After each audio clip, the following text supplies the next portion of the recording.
I just found out my best friend has been sabotaging every single one of my relationships for the last 8 years. Every guy I thought ghosted me, it was her. She lied, manipulated, and even messaged my boyfriends behind my back, pretending to protect me while making me look desperate and toxic. I caught her red-handed when my new boyfriend showed me the messages she'd been sending him, so I decided to give her a taste of her own medicine. I'm still shaking as I type this. What I discovered 3 days ago has completely shattered my world and made me question everything I thought I knew about friendship, trust, and the person I considered my sister for the past 8 years. My name is Emma, I'm 28 years old, and I've been single for most of my adult life despite desperately wanting a relationship. I always thought I was just unlucky in love, that I picked the wrong guys, or that there was something fundamentally wrong with me that drove men away. My best friend Melissa has been my rock through all of this heartbreak, always there with ice cream and tissues, telling me that the right guy would come along eventually. Turns out Melissa has been the reason I've been single all along. Let me start from the beginning, because this story is so twisted and calculated that I'm still having trouble believing it myself. Melissa and I met during our junior year of college at State University. We were both psychology majors, both from small towns, both trying to figure out who we were in the big city. She was everything I wasn't, confident, outgoing, effortlessly beautiful, with this magnetic personality that drew people to her. I was the quiet, studious type who preferred books to parties. We became inseparable almost immediately. She helped bring me out of my shell, dragged me to parties, taught me how to do my makeup, and basically transformed me from a wallflower into someone who actually had a social life. I was so grateful to have found someone who seemed to genuinely care about me and want the best for me. After graduation, we both stayed in the city and got apartments just a few blocks from each other. We saw each other almost daily, shared everything, and I truly believed she was the best friend I'd ever have. She was the maid of honor at my sister's wedding, the first person I called with good news or bad news, and the only person who knew all my secrets and insecurities. My dating life, however, was a complete disaster from the start. It started senior year with Jake, a guy from my statistics class. We'd been studying together for weeks and I was getting serious butterflies. He was sweet, funny, and actually seemed interested in me. Melissa knew I had a huge crush on him and was always encouraging me to make a move. One night at a party, Jake and I were finally having a real conversation, sitting outside on the porch away from the crowd. We were talking about books, our families, our dreams after graduation. You know, those deep conversations that make you feel like you're really connecting with someone. I was thinking this might finally be it, my first real relationship. Then Melissa appeared, looking absolutely stunning in a red dress I'd never seen before. She sat down next to us and immediately inserted herself into our conversation. Within 20 minutes, she was touching Jake's arm, laughing at everything he said, and basically making it impossible for me to get a word in. I felt awkward and invisible, so I eventually excused myself to go to the bathroom. When I came back, they were gone. I found them inside, dancing together, her body pressed against his as he whispered something in her ear that made her throw her head back and laugh. My heart sank, but I told myself I was overreacting. Maybe they were just dancing as friends. Maybe nothing was happening. The next week, Jake stopped sitting with me in statistics. When I tried to talk to him after class, he was polite but distant. He mumbled something about being busy with his thesis and not having time to study together anymore. I was devastated, but Melissa was right there to comfort me. She told me Jake was probably just intimidated by my intelligence, and that any guy who couldn't handle a smart woman wasn't worth my time. She brought over wine and chocolate, and we had a girls' night where she assured me that I was amazing, and Jake was an idiot. I never suspected that she had anything to do with it. In fact, I was grateful to have such a supportive friend. 2 weeks later, I saw Jake and Melissa making out at another party. When I confronted her about it the next day, she looked genuinely shocked and apologetic. She said it just happened, that she was drunk, and he came on to her, and that she felt terrible about it. She cried and begged for my forgiveness, saying our friendship meant more to her than any guy. I forgave her. I actually felt bad for making her feel guilty about something that was clearly Jake's fault. After all, he was the one who led me on, and then chose her. Looking back now, I realize this was the template for everything that followed. After graduation, my dating life continued to be a series of promising starts that fizzled out in confusing and hurtful ways. Every guy I met seemed interested at first, would ask for my number, maybe go on a date or two, and then would suddenly become distant and eventually disappear entirely. Melissa was always there to analyze what went wrong. She'd dissect every text message, every interaction, and always had theories about why these guys weren't right for me anyway. She was like my personal dating coach and therapist rolled into one. About 6 months after graduation, I started going to this little coffee shop near my apartment every morning before work. There was this cute barista named David who would always smile at me and eventually started writing little jokes on my coffee cup. We'd chat while he made my latte, and I found myself looking forward to seeing him every morning. One day, he wrote his number on my cup along with a note asking if I wanted to grab dinner sometime. I was over the moon. I immediately texted Melissa with a photo of the cup, and she seemed so excited for me. We went on our first date that Friday night, and it was perfect. He was funny, intelligent, easy to talk to, and seemed genuinely interested in getting to know me. We talked for hours over dinner, and when he walked me to my car, he gave me this sweet, gentle kiss that made my knees weak. I was already mentally planning our second date when I got home. Melissa called me the next morning wanting to hear every detail, and I gushed about how amazing David was, and how I thought this might really be something special. She listened to everything and seemed genuinely happy for me. David texted me Sunday afternoon asking if I wanted to meet up that evening for a walk in the park. I was getting ready to leave when Melissa showed up at my apartment in tears. She said she'd had a huge fight with her boyfriend Mark, and needed someone to talk to. She was sobbing and begging me not to leave her alone. As much as I wanted to see David, I couldn't abandon my best friend when she needed me. I texted David to reschedule and spent the evening comforting Melissa and listening to her relationship problems. This happened 3 more times over the next 2 weeks. Every time David and I made plans, Melissa would have some crisis that required my immediate attention. A family emergency, a work disaster, a mental health crisis. There was always something urgent that couldn't wait. I started to feel guilty about prioritizing a new guy over my best friend who clearly needed my support. David was understanding at first, but I could tell he was getting frustrated with me constantly having to cancel or reschedule. The final straw came when we were supposed to go to a concert together. I'd been looking forward to it all week, and David had spent a lot of money on the tickets. An hour before he was supposed to pick me up, Melissa called sobbing because she said she thought Mark was cheating on her and she was having a panic attack. I called David and told him I couldn't make it to the concert. He was quiet for a long moment and then said, "Emma, I like you a lot, but I can't be with someone who's not ready to prioritize a relationship. It seems like you're dealing with a lot right now, and maybe this isn't the right time for you to be dating." He wasn't mean about it, but it was clear he was ending things. I was heartbroken, but I also felt like he was right. Maybe I wasn't ready for a relationship relationship if I couldn't even show up consistently? Melissa, meanwhile, worked things out with Mark within a few days, and I never heard about his supposed cheating again. A few months later, I joined a new gym and started taking yoga classes. There was this guy, Michael, in my Wednesday evening class who seemed really nice. He was always friendly, would save me a spot if I was running late, and eventually asked if I wanted to grab a smoothie after class sometime. I was hesitant to start dating again after the David situation, but Melissa encouraged me to give it a shot. She said I shouldn't let one bad experience make me give up on love. Michael and I started hanging out after yoga classes regularly. He was different from the guys I usually went for. More laid back, outdoorsy, into hiking and camping. He was showing me a side of myself I didn't know existed, and I was starting to fall for him. We'd been seeing each other for about a month when he invited me to go hiking with him and some of his friends that weekend. I was excited to meet his friend group and see how I fit in with his social circle. Melissa was visiting her parents that weekend, so I couldn't get her input on what to wear or how to act, which honestly made me a little nervous. I'd become so dependent on her advice for everything dating related. The hike was amazing. His friends were welcoming and fun, and Michael was so sweet and attentive. We held hands on the trail, shared snacks, and I felt like I was finally part of a couple. One of his friends even commented on how cute we were together. When Michael dropped me off that evening, he kissed me goodnight and said he was really glad I'd come. He told me his friends loved me and that he was excited for me to hang out with them more. I was floating on cloud 9. Melissa got back from her parents' house the next day, and I couldn't wait to tell her about the hike and how well things were going with Michael. But when I called her, she sounded weird and distant. She said she'd run into Michael at the grocery store that morning and they'd gotten to talking. According to her, he'd seemed uncomfortable when she mentioned that she was my best friend and had made some comment about how I was a lot more clingy than he'd expected. I was confused because that didn't match his behavior at all from the day before. When I pressed her for details, she said he'd mentioned that I'd been texting him too much and that he was feeling smothered. She said he'd asked her for advice on how to let me down easy because he wasn't ready for something serious. I was devastated and embarrassed. I went back through all my text messages with Michael, trying to figure out where I'd gone wrong. I didn't think I'd been texting him excessively, but maybe I'd misread the situation entirely. Instead of talking to Michael directly, I started pulling back. I stopped initiating conversations, kept my responses shorter, and declined a few invitations to hang out because I didn't want to seem desperate. Michael noticed the change immediately and asked if everything was okay. I was too embarrassed to tell him what Melissa had said, so I just told him I was busy with work and family stuff. Within 2 weeks, he stopped reaching out entirely. When I ran into him at yoga class, he was polite but distant. Eventually, he stopped coming to Wednesday classes altogether. I was heartbroken and convinced that I'd somehow sabotaged another promising relationship by being too eager or needy. Melissa comforted me and assured me that it was better to find out early that he wasn't serious about me. Over the next few years, this same scenario played out with 3 more guys. Ryan from my book club, Alex who I met at a friend's wedding, and James from my pottery class. With Ryan, Melissa told me she'd overheard him at a coffee shop talking to his friend about how I was not really his type physically and that he was only dating me because I was convenient. I immediately became self-conscious about my appearance and started acting differently around him, which created distance between us until he eventually stopped calling. With Alex, she claimed she'd seen him on a dating app while he was supposedly exclusively seeing me. She showed me what she said was a screenshot of his profile, but something about it seemed off.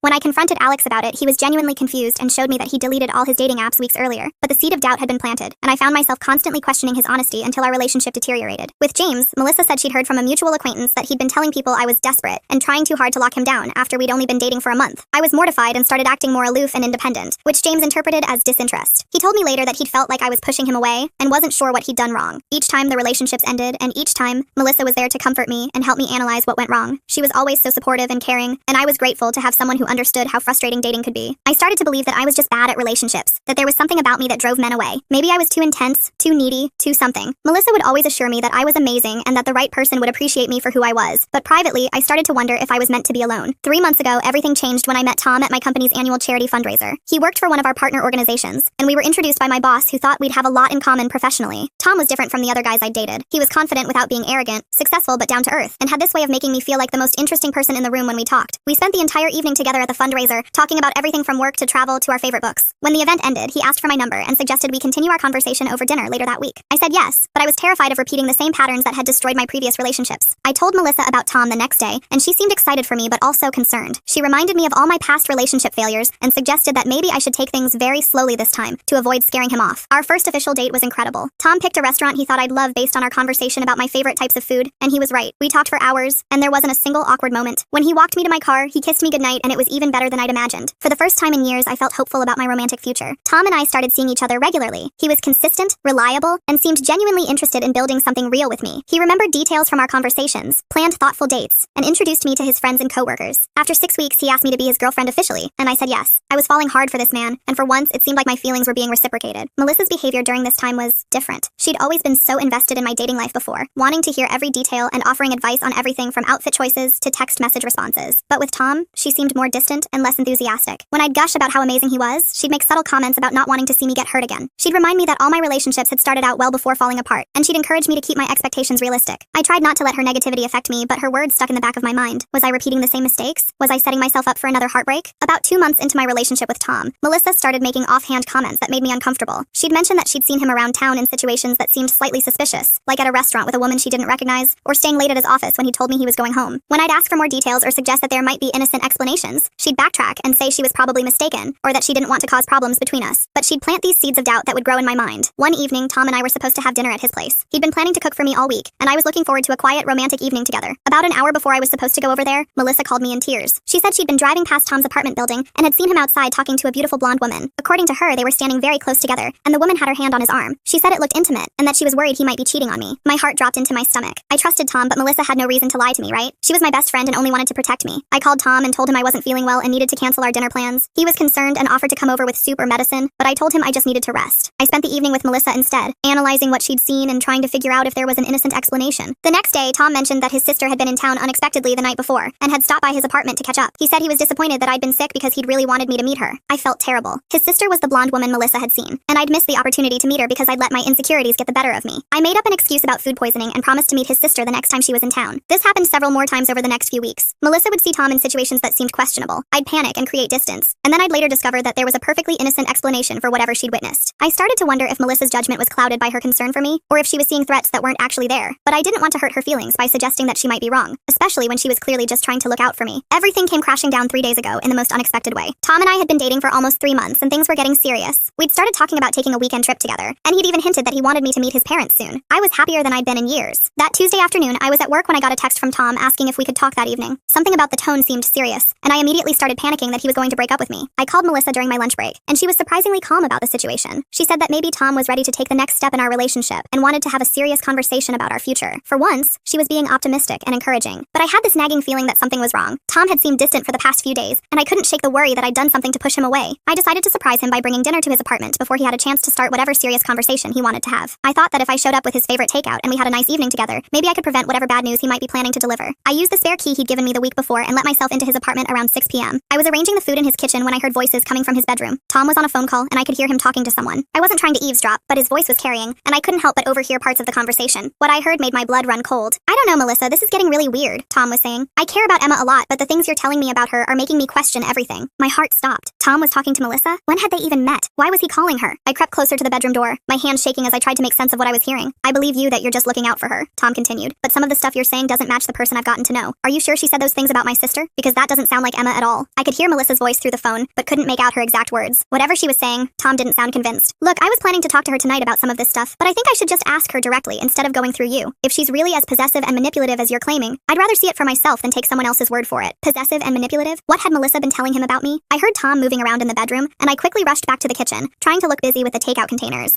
A few minutes later, he emerged looking stressed and distracted. "Hey, babe," he said, seeming surprised to see me. "I didn't know you were coming over." "I wanted to surprise you with dinner," I said, studying his face. "Is everything okay? You look upset." He was quiet for a moment, clearly debating how much to tell me. Finally, he sighed and said, "Emma, I need to ask you something, and I want you to be completely honest with me." I was stunned, but I nodded. "Your friend Melissa has been contacting me," he said. "She's been telling me things about you that don't match the person I've gotten to know, and I'm really confused." "What kind of things?" I asked, though I wasn't sure I wanted to know the answer. Tom ran his hands through his hair. "She's been saying that you've been talking to her about how you think I'm not good enough for you, that you're only dating me until something better comes along. She said you made fun of my job and my apartment when you were talking to her. She also told me that you said some pretty harsh things about my sister after I mentioned her." I felt like I'd been punched in the stomach. "Tom, I would never say any of those things. I love your job. I think your apartment is great, and I was disappointed that I missed meeting your sister, not critical of her." "That's what I thought," he said, looking relieved. "But Melissa seemed so concerned about you, and she said she was worried that you were going to break my heart. She had all these specific details about conversations you two supposedly had. When has she been contacting you?" I asked. "And how did she even get your number?" Tom looked uncomfortable. "She friended me on Facebook about a month ago, said she wanted to get to know the guy who was making her best friend so happy. At first it seemed sweet that your friend cared enough to reach out. Then she started messaging me, just casual stuff about how happy you seemed and how glad she was that you'd found someone. But over the past few weeks, the messages have gotten weird. She's been telling me all these things you supposedly said, and warning me that you have a pattern of getting bored with guys and breaking their hearts." I felt sick. All those times Melissa had seemed less enthusiastic about Tom, all her warnings about keeping my expectations realistic. She'd been actively working to undermine my relationship. "Tom, I need you to know that I have never said any of those things to Melissa or anyone else. I don't know why she would tell you that, but it's not true." He studied my face for a long moment, then nodded. "I believe you. That's why I wanted to talk to you about it instead of just taking her word for it. But Emma, this is really concerning. Why would your best friend try to sabotage your relationship?" I didn't have an answer for him because I couldn't understand it myself. "Why would Melissa do this to me? Can you show me the messages she sent you?" I asked. Tom hesitated, then got his phone and pulled up his Facebook messages. What I saw there made me feel like I was going to be sick. Melissa had been messaging Tom for weeks, gradually escalating from friendly introductions to expressing concern about my intentions. She'd told him that I'd called him boring, that I'd said his apartment was too small, that I was embarrassed to introduce him to my other friends. She'd claimed that I'd made fun of his career choice and said I was only dating him because I was lonely. None of it was true. I'd never said any of those things to anyone, let alone to Melissa. If anything, I'd been gushing about how amazing Tom was every time we talked, but the messages were so detailed and specific that I could see how Tom might have believed them, especially coming from someone who claimed to be my best friend and to have my best interests at heart. I don't understand, I whispered, scrolling through message after message of lies about me. Why would she do this? That's when everything clicked into place. The pattern that had been destroying my relationships for years suddenly made perfect sense. It wasn't that I was bad at dating or that I chose the wrong guys. It was Melissa. It had always been Melissa. I stayed up all night that Tuesday, going through years of memories and re-examining every relationship that had failed. With Tom's revelation fresh in my mind, I could finally see Melissa's manipulation for what it was. Jake in college. I'd trusted Melissa's version of events, but now I realized she'd probably pursued him deliberately after seeing how much I liked him. The accidental hookup had been calculated. David the barista. All those emergencies that required me to cancel dates had been perfectly timed to make me look unreliable and uninterested. I'd prioritized her crises over my relationship, and she'd known exactly how to manipulate my guilt and loyalty. Michael from yoga. She'd never run into him at the grocery store. She'd probably sought him out and planted seeds of doubt about my intentions, just like she'd done with Tom. When I'd started pulling back based on her lies, it had become a self-fulfilling prophecy. Ryan, Alex, and James. All the information she'd shared about what they'd supposedly said or done had probably been fabricated. I'd damaged those relationships myself by acting on false information, creating the exact outcomes she'd predicted. For 8 years, Melissa had been systematically sabotaging my love life while positioning herself as my supportive best friend. She'd been the one creating the problems and then comforting me when the relationships inevitably failed. But why? What could she possibly gain from keeping me single and miserable? Wednesday morning, I called in sick to work and drove to Melissa's apartment. I needed to confront her, but I also needed to be smart about it. If she'd been manipulating me for this long, she was clearly skilled at deception and would probably try to gaslight me if I confronted her directly. Instead, I decided to test her. I was going to tell her about Tom's conversation with me, but leave out the part about him showing me the Facebook messages. I wanted to see what she would say, how she would try to explain or justify her behavior. Melissa seemed surprised but pleased to see me when she answered the door. Emma, what are you doing here? Shouldn't you be at work?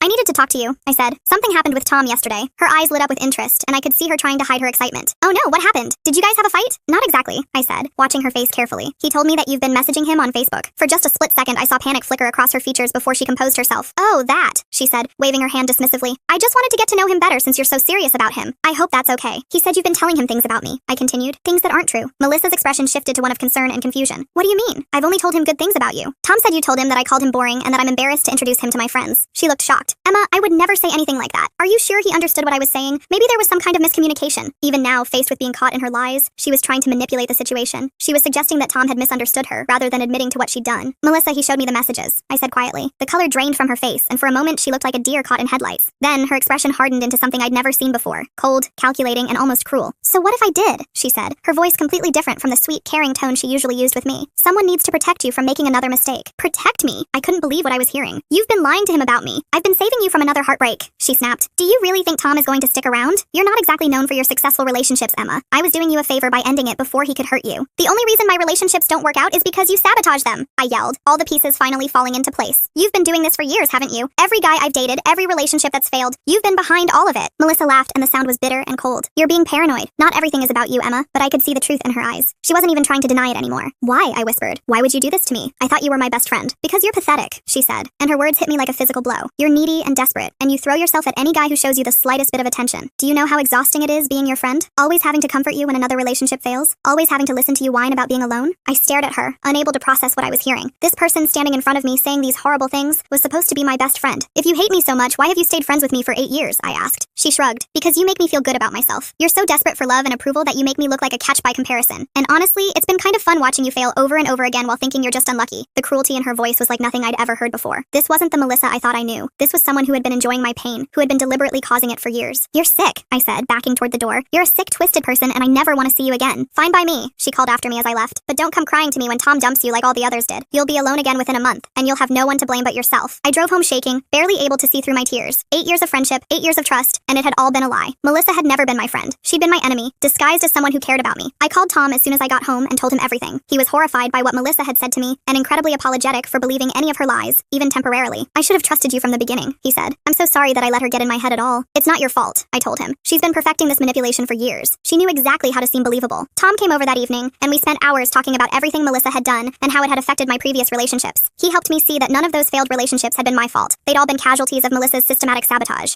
The The thing that gets me, Tom said, is that she was supposed to be your best friend. The person who should have been rooting for your happiness was actively working against it. That night, I blocked Melissa on all social media platforms and deleted her number from my phone. I also reached out to a few mutual friends to let them know that our friendship was over and why. I didn't want to create drama, but I also didn't want Melissa to be able to spread lies about why we'd stopped talking. The response from our friend group has been mixed. Some people were shocked and immediately supportive. Others seemed skeptical and suggested that maybe there had been some kind of misunderstanding. A few friends told me they'd always thought something was off about Melissa's behavior but hadn't wanted to say anything. My sister was furious when I told her what had happened. She'd never particularly liked Melissa and said she'd always gotten a weird vibe from her, especially around guys. She felt terrible that I'd been dealing with this manipulation for so long without realizing what was happening. My parents were supportive but concerned. They kept asking if I was sure about what I'd discovered, which was frustrating but understandable. It's hard for people to believe that someone could be that calculated and cruel, especially to someone they claim to love. It's been 3 months now since I discovered the truth about Melissa, and I'm still processing everything. Some days I feel angry and betrayed. Other days I feel stupid for not seeing through her manipulations sooner. Tom has been incredibly patient and understanding throughout this whole process. Instead of running away from the drama and complications, he stuck by my side and helped me work through the emotional fallout. Having his support has meant everything to me. We're still together and stronger than ever. Without Melissa's interference, our relationship has been able to develop naturally and honestly. We've talked about everything: our fears, our past experiences, our hopes for the future. For the first time in my adult life, I'm in a relationship that feels genuine and uncomplicated. About a month after the confrontation with Melissa, I made a decision that scared me but felt necessary. I decided to reach out to some of my ex-boyfriends to apologize for my behavior and to see if I could get closure on those failed relationships. I started with Michael from the yoga class because his ending had always bothered me the most. He'd seemed so genuine and confused when things fell apart between us, and I wanted to know what had really happened from his perspective. I found him on Instagram and sent him a message explaining that I'd discovered my friend had been interfering in my relationships and that I wanted to apologize for how things had ended between us. I wasn't expecting a response, but he wrote back within a few hours. His message was eye-opening and heartbreaking. He told me that he'd been really falling for me and had been confused when I'd suddenly become distant and cold. He said he'd tried to figure out what he'd done wrong, but had never been able to understand what had changed. I kept thinking about our hiking day and how perfect everything had felt, he wrote. Then it was like you became a different person overnight. I figured I'd misread the situation or moved too fast, but I never understood what happened. When I told him about Melissa's lies about him wanting space and feeling smothered, he was shocked. He said he'd never spoken to anyone fitting her description and had definitely never said any of those things about me. Emma, I was planning to ask you to be my girlfriend that week, he admitted. I'd even bought tickets to this concert I thought you'd love. When you started pulling away, I was devastated. Reading his message, I felt this overwhelming sadness for what we both lost because of Melissa's manipulation. We'd been on the verge of something real, and she destroyed it with her lies. Michael and I exchanged a few more messages, and while we both agreed that too much time had passed to try to rekindle anything romantic, it was healing to finally understand what had really happened between us. I also reached out to David, the barista. His response was shorter, but equally revealing. He said he'd been really disappointed when I kept canceling our plans, and had eventually assumed I wasn't actually interested in dating him. He'd moved to a different city for work about a year after we'd stopped seeing each other, but he remembered our brief time together fondly. You seem so genuine and interesting, he wrote. I was bummed when it didn't work out, but I figured you were probably just being polite when you said yes to that first date. These conversations were painful, but necessary. They confirmed what I'd suspected, that my relationships had been failing not because of anything inherently wrong with me, but because Melissa had been systematically undermining them. As word spread through our social circle about what had happened between Melissa and me, several people came forward with information that made the scope of her manipulation even clearer. My friend Jessica, who had been in our extended friend group for years, told me that Melissa had often made subtle negative comments about my relationships when I wasn't around. She'd never said anything directly damaging, but she'd plant seeds of doubt about whether my boyfriends were really serious about me or whether I was reading too much into their interest. She had this way of making it seem like she was just being realistic or protective, Jessica explained. Like when you were dating Alex, she kept mentioning how she'd seen him checking out other women when you weren't looking. Nothing I could really call her out on, but it made me question whether he was as into you as you thought. Another friend, Marcus, told me something even more disturbing. He said that at a party about 2 years ago, Melissa had approached him and suggested that maybe he should ask me out because I was desperate for male attention and would probably say yes to anyone who showed interest. It felt weird and kind of mean-spirited, Marcus said, like she was treating you as some kind of charity case. I told her I didn't think of you that way and that she should have more respect for her supposed best friend. The more these stories came out, the clearer it became that Melissa's sabotage hadn't been limited to just the romantic relationships I knew about. She'd been working to undermine my reputation and self-esteem in ways I'd never even realized. About 6 weeks after our confrontation, Melissa launched what I can only describe as a smear campaign against me. She started telling people in our social circle that I'd turned on her because she'd tried to warn me about Tom's supposed red flags. According to the version she was spreading, she discovered that Tom was a player who had been talking to multiple women, and when she'd tried to protect me by telling me about it, I'd accused her of lying and ended our friendship. Some people who didn't know the full story began to question whether I'd overreacted or misunderstood Melissa's intentions. A few mutual acquaintances even reached out to suggest that maybe I should give her another chance and try to work things out. This was incredibly frustrating because it showed how skilled Melissa was at manipulation. Even after being caught in her lies, she was still able to spin the narrative in a way that made her look like the victim, and me look like the unstable, paranoid friend. Tom was furious when he heard about the stories she was spreading. He offered to speak to anyone who would listen about what had really happened and show them the Facebook messages she'd sent him. I'm not going to let her destroy your reputation the way she destroyed your relationships, he said. Fortunately, most of our close friends saw through Melissa's lies, especially once Tom corroborated my version of events with evidence. The people who mattered most stood by me, and I realized that anyone who chose to believe her version without asking for my side probably wasn't worth keeping as a friend anyway. About 2 months after everything came to light, I decided to start seeing a therapist. I wanted to understand how I'd been so blind to Melissa's manipulation for so long and to make sure I didn't fall into similar patterns in the future. Dr. Sarah, yes, another Sarah, the irony wasn't lost on me, was incredibly helpful in helping me process what had happened. She explained that people like Melissa are often very skilled at identifying and exploiting others' insecurities and vulnerabilities. You were young when you met her, still figuring out who you were and how to navigate relationships relationships, she explained. She positioned herself as an expert and authority figure in your life, and then used that position to control and manipulate you. Dr. Sarah helped me see that my trusting nature and loyalty weren't character flaws, even though they'd been exploited. She also helped me work through the complex emotions I was feeling. Not just anger at Melissa, but grief for the friendship I thought I'd had and shame at having been deceived for so long. It's important to remember that this wasn't your fault, she reminded me repeatedly. Melissa's behavior was calculated and predatory. The fact that you trusted your supposed best friend doesn't make you naive. It makes you human. Through therapy, I also started to understand some of the patterns in my past relationships that had made me vulnerable to Melissa's interference. I'd been so insecure about my worth as a partner that I'd been quick to believe negative information about myself or my relationships. When someone tells you that a guy doesn't really like you or that you're being too clingy and you immediately believe them without question, that suggests some underlying self-esteem issues, Dr. Sarah pointed out. She was right. I'd been so convinced that I was somehow defective or unlovable that I'd been primed to accept any explanation for why my relationships were failing, even when those explanations came from someone who supposedly cared about me. As I worked through everything in therapy, I started to see some troubling patterns in Melissa's behavior that went beyond just sabotaging my romantic relationships. Looking back, I realized that she'd often been subtly competitive with me in other areas of life too. When I'd gotten a promotion at work, she'd made comments about how I was probably going to become a workaholic and lose sight of what was really important. When I'd started taking art classes and discovered a talent for painting, she'd suggested that I was going through a phase and would probably lose interest soon. She'd never been outright discouraging, but she'd had a way of diminishing my accomplishments and making me question my decisions. I'd internalized a lot of her subtle criticisms without even realizing it.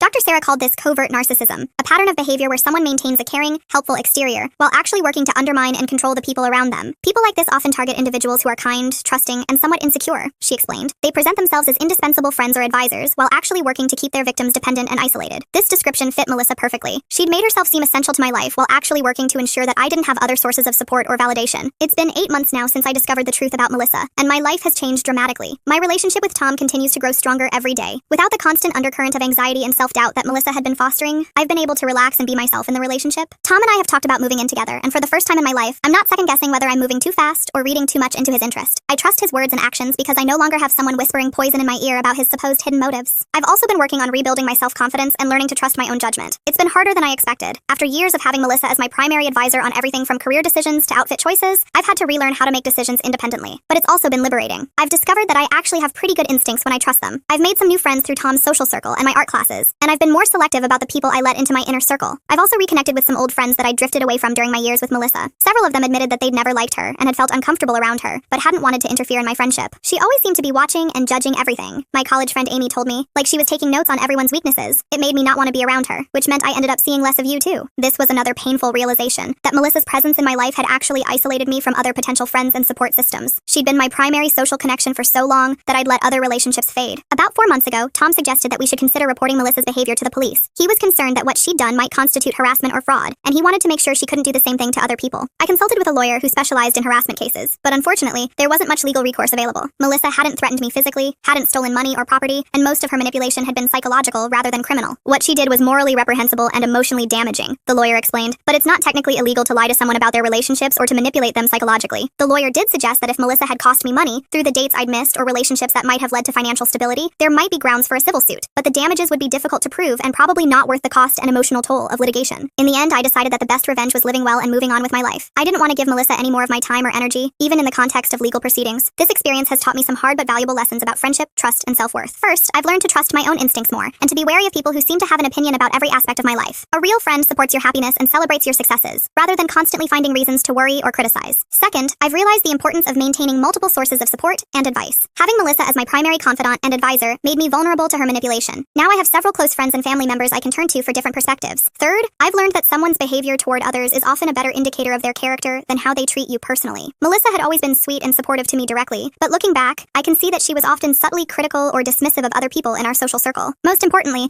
I've learned that my worth as a partner and friend isn't determined by someone else's opinion of me, even if that someone claims to know me better than I know myself. Tom and I moved in together 3 months ago, and it's been wonderful. We've created a home that feels safe and peaceful, filled with inside jokes and shared routines that make me smile every day. He's met my family and they adore him. My sister has told me repeatedly how different I seem now. More confident, more relaxed, more like the person she remembered from before I met Melissa. You were always walking on eggshells, she told me recently, like you were afraid of doing or saying the wrong thing. Now you just seem free. I've also been more successful at work over the past year. Without the constant relationship drama and emotional turmoil that Melissa had been creating in my life, I've been able to focus more clearly on my career goals. I got a promotion 6 months ago and have been taking on more leadership responsibilities. My art has improved dramatically too. I've been painting more regularly and have even sold a few pieces at local art fairs. Tom has been incredibly supportive of my creative pursuits and has helped me set up a proper studio space in our apartment. Through mutual friends, I've heard occasional updates about about Melissa's life. Apparently, she's been struggling to maintain friendships and has developed a reputation for being dramatic and untrustworthy. Several people from our old social circle have distanced themselves from her after witnessing her behavior during our friendship breakdown. She's also gone through a series of short-lived romantic relationships, which makes me wonder if she's been applying her manipulative tactics to her own dating life with predictably poor results. Part of me feels a tiny bit of satisfaction knowing that her toxic behavior has finally caught up with her, but mostly I just feel sad for anyone who gets drawn into her web of manipulation in the future. I've occasionally wondered if I should try to warn people about her, but Dr. Sarah has advised against it. Focus on your own healing and growth, she's told me. Melissa's future victims will have to figure out her true nature for themselves, just like you did. 8 months ago, I thought I was unlucky in love and bad at relationships. I thought I had some fundamental character flaw that drove men away and made me destined to be alone. Today, I know the truth. I was never the problem. I was a victim of systematic psychological manipulation by someone I trusted completely. This experience has been traumatic and painful, but it's also been oddly liberating. For the first time in my adult life, I'm in a relationship that's based on honesty and mutual respect. I have friends who genuinely support my happiness rather than secretly undermining it. I trust my own judgment and don't need someone else's approval to feel good about my choices. If you're reading this and something feels familiar, if you have a friend who always seems to have concerns about your relationships, who's always there to comfort you when things go wrong, who seems to know more about your love life than you do, please consider the possibility that they might not have your best interests at heart. Real friends want you to be happy. They celebrate your successes in love and life, rather than finding reasons to worry or criticize. They support your relationships instead of looking for problems in them. If someone in your life is consistently negative about your romantic prospects, if they always seem to have inside information about your partner's supposed red flags, if they're quick to comfort you when relationships fail but seem less enthusiastic when things are going well, pay attention to those red flags. Trust your instincts. Trust your partner's words and actions rather than someone else's interpretation of them. And remember that you deserve friends who genuinely want the best for you, not people who benefit from keeping you isolated and dependent. I lost 8 years of my life to Melissa's manipulation, but I'm not going to lose any more time dwelling on what might have been. I'm focused on building a future with people who truly love and support me, and I've never been happier. To anyone who's been through something similar, you're not stupid for trusting someone who claimed to care about you. You're not weak for being manipulated by someone who is skilled at deception, and you're not broken or unlovable just because someone convinced you that you were. You deserve real love, real friendship, and real happiness. Don't let anyone convince you otherwise.